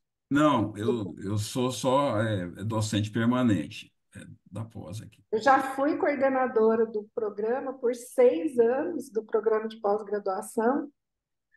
E a gente vai alimentando, né? Colocando toda a produção, todas as atividades num sistema que a CAPES chama de plataforma Sucupira. Nos últimos, e aí a cada 4 anos, né, é feita uma avaliação geral da pós-graduação no Brasil. E os cursos recebem notas que vão de 3 a 7. E aí o recurso, né, é condicionado a essa avaliação. Então, quanto maior a nota do programa, mais recurso o programa recebe do Ministério né, da CAPES, do governo federal. Até o último quadriênio era produção. Produção, assim, quantitativa, né? Nem qualitativamente. É uma crítica que foi feita desde quando começou a ser implementado esse processo de avaliação, que já tem uns 20 anos, acho, né? Ou mais até. Então, o que catapultava a nota de um programa acabava sendo a produção. No penúltimo, no último, e agora nesse quadriênio, houveram mudanças qualitativas. Por exemplo, relação da pós-graduação com a graduação. O programa tem que dizer e provar, né, porque tem que alimentar a plataforma com documentos, como é que se dá a relação da graduação com a pós-graduação. Inserção social, impacto na comunidade, situação dos egressos, né? Onde estão os egressos, o que eles estão fazendo. Então, nos últimos 8 anos, né, tem uma tendência de observar um pouco mais também a qualidade, né, da formação ali, né, oferecida pelo curso de pós-graduação, pelo mestrado ou pelo doutorado. Então, isso é um aspecto positivo, né? que mudou muito a nossa forma, principalmente essa questão do produtivismo, parece que deu uma leve, né, recuada, era quantidade, agora são os quatro principais produtos que o professor produziu ao longo de 4 anos. O quantitativo ainda é muito forte, né? Mas houveram algumas mudanças importantes. Mas eu estava olhando, Lúcia, a ficha de avaliação que vai agora, né, para discussão, a última, e que inclusive o nosso programa discutiu na reunião de ontem do programa, não aparece a questão da disciplina, ou uma disciplina, ou uma atividade de formação pedagógica dos estudantes de mestrado e doutorado. A gente até comentou isso na reunião, né? E a coordenação do programa vai levar para a reunião do FORPRED, né, que chama, da pós-graduação, né, o Fórum dos Coordenadores de Pós-Graduação. No nosso caso é FORPRED, né, dos programas em educação, de vocês, né, então, não tem, né, a última ficha de avaliação enviada pela CAPES não se refere à formação para a docência do aluno de mestrado e doutorado. Não sei, assim, se deve ter, né, diferenças em relação ao que é solicitado de vocês. Não sei se tem, não sei se veio alguma coisa na ficha de avaliação dos programas de contabilidade. Assim, no caso dos programas de educação, parece que parte de um pressuposto que essa formação está dada, mas não está, porque, como você falou, a gente recebe bacharéis de todas as áreas, né, no programa de mestrado e doutorado em educação. E aí fica muito na iniciativa, né, de entender a importância, esse momento, né, o estudante que está fazendo mestrado, está fazendo doutorado, ele vai para o ensino superior. A gente faz o acompanhamento dos nossos egressos e 90% dos estudantes que concluem o doutorado, eles seguem para o ensino superior. Inclusive, né, se é professor da educação básica, que faz um mestrado ou um doutorado, ele sai da educação básica e vai para o ensino superior. Então, se, né, o caminho profissional, né, de quem hoje faz um mestrado e um doutorado acadêmicos, ou mesmo mestrado e doutorado profissionais no Brasil, dedicar-se ao magistério no ensino superior, né, deveria ser, de início, obrigatório. Né? Você vai criando uma cultura. Deveria ser obrigatório o curso inclusive, lato sensu, especializações, mas é interessante que a maioria dos cursos de especialização ofertam um componente curricular da docência universitária. Nos cursos de mestrado e doutorado, né, contraditoriamente, são muito poucos. Inclusive, tem depois eu vou passar para vocês, né? Tem uma pesquisa, não é muito recente, acho que é de 2016 ou 2017, dessa autora, né, da Maria Isabel da Cunha, sobre isso, né? No Brasil, só que ela fez com os cursos de mestrado e doutorado em arquitetura, produziu até um livro sobre isso. E ela fez essa pergunta, essa investigação, né? Se nos cursos de mestrado e doutorado na área da arquitetura tinha alguma formação. Não tem, né? Quase nada. Eu acho que tem um dispositivo, né? Mas é mais uma orientação, né? Não é uma diretriz. Eu acho que num primeiro momento deveria ser mais contundente, né? Mas aí a gente vê, inclusive, Lúcio, quem está na CAPES, né? Quem está nas grandes áreas, quem está lá na coordenação, né? Que é aquilo que eu comentei com vocês, né? Os conhecimentos pedagógicos, os saberes didáticos, eles vão, né, sempre sendo meio secundarizados, né? E assim, eu creio que no campo, né, no campo, na grande área a qual vocês pertencem, né, o curso de vocês é uma exceção e não a regra, né, Verdade. de tentar fornecer essa formação durante o mestrado para os estudantes. Perfeito, muito obrigado, viu, professor? Até no meu curso não tem a disciplina, né, docência universitária, mas ela é muito intermitente, né? Uhum. Tem acho que uns 3 anos que não é ofertada, né? Mesmo no programa de pós-graduação em educação.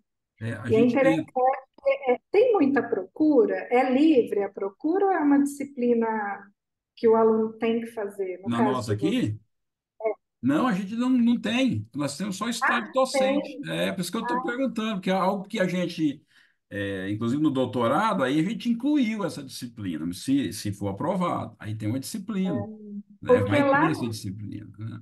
porque no meu programa tem a disciplina Aham, docência universitária. Quando ela é ofertada, a procura é baixa.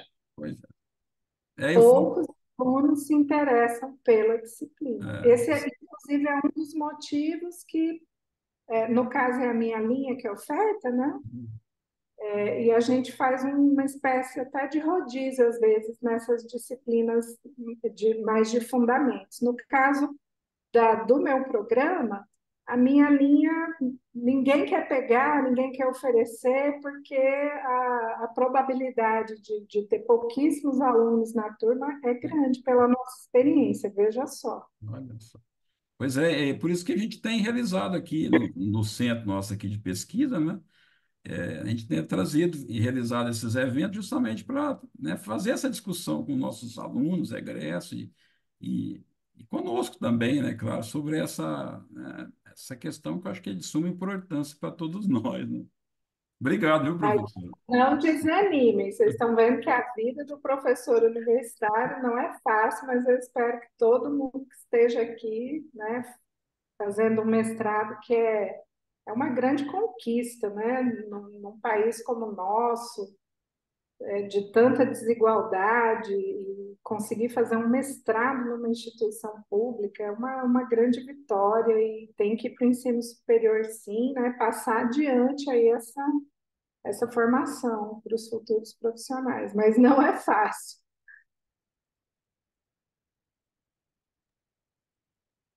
Verdade. Então, caminhamos aí para o encerramento. A pauta não se esgota, né? Com certeza a gente teria aí muito mais falas para ser pontuadas, comentários, perguntas a serem feitas, né? Mas pelo andar do horário, a gente agradece, né, a professora Sandra pelas contribuições, por todas as orientações, né? Por toda a fala aí muito contributiva, né? Para quem já está, né, na docência, para quem já é o professor, ou até mesmo para aquele que tem aí, né, a intenção, o interesse de futuramente, né, cumprir essa função social, né, esse dom aí, que é um papel fundamental para todos, né. Professora, muito obrigado, ficam nossos agradecimentos aí, o CPConf, todos nós, né, que estamos participando, agradecemos aí as contribuições. Obrigada a todos que fizeram presente, né, com a participação, com os comentários. E aguardem os próximos encontros da linha de ensino, né, professor? A gente vai ter um cronograma voltado mesmo só para estar discutindo essa área aí do ensino. Então, obrigada a todos e tenham uma boa noite. Parabéns a vocês pela iniciativa. Obrigada, gente. Um abraço. Nós é que agradecemos, professor. Muito obrigado. Obrigado a todos pela presença e pela contribuição aqui. Boa Boa noite, boa noite a noite. todos.